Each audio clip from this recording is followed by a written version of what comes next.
Through its connections with the sympathetic ganglia, the brachial plexus supplies the sweat glands, the blood vessels, and the erector pili muscles of the skin.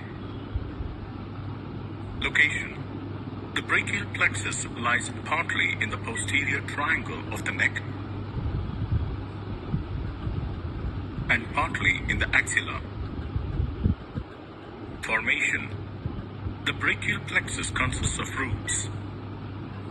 The roots unite to form the trunks, which divide and again reunite to form cords. Cords divide into branches that supply the muscles and skin.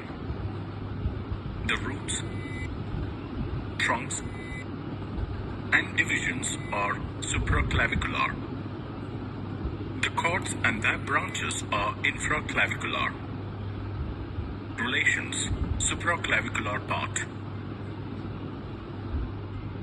The roots. The roots of the brachial plexus are derived from the anterior or ventral primary rami of the fifth cervical to first thoracic spinal nerves, that is, C5 to T1. Occasionally, the contribution of the fourth cervical nerve is greater. T2's contribution is absent, and there is a minimal contribution by T1. This brachial plexus is called a prefixed plexus. Similarly, in case the contribution by T2 is greater, C4 is absent, and the contribution of C5 is lesser, it is called a post-fixed brachial plexus. The trunks. The trunks are formed by the union of the roots. There are three trunks: the upper, the middle, and the lower trunk. The upper trunk is formed by the union of the C5 and the C6 roots. The middle trunk is a continuation of the C7 root. The lower trunk is formed by the union of the C8 and the T1 roots.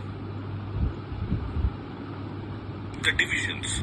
The divisions are formed as a result of the branching of the trunks. Each of the upper, middle, and lower trunks divide into anterior and posterior divisions. These divisions ultimately supply the anterior and posterior parts of the upper limb through various branches. The cords. The cords are formed by the union of the divisions. There are three cords: the medial cord, the lateral cord, and the posterior cord. They have been named based on their relation to the third part of the axillary artery. The lateral cord is formed by the union of the anterior divisions of the upper and middle trunks. The medial cord is the continuation of the anterior division of the lower trunk. The larger posterior cord is formed by the union of the posterior divisions of all the trunks. The branches of the brachial plexus. While cords give rise to most branches, there are also branches arising from the roots and the upper trunk. The branches that arise from the roots are the dorsal scapular nerve, or the nerve to the rhomboids with a root value of C5,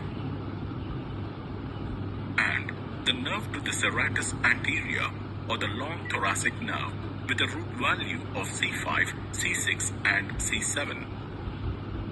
Two branches arise from the upper trunk: the suprascapular nerve with a root value of C5, C6, and the nerve to the subclavius with a root value of C5, C6. Three branches arise from the lateral cord: the lateral pectoral nerve with a root value of C5 to C7, the musculocutaneous nerve with a root value of C5 to C7, the lateral root of median nerve with a root value of C5 to C7. The medial cord gives rise to 5 branches: the medial pectoral nerve with a root value of C8T1,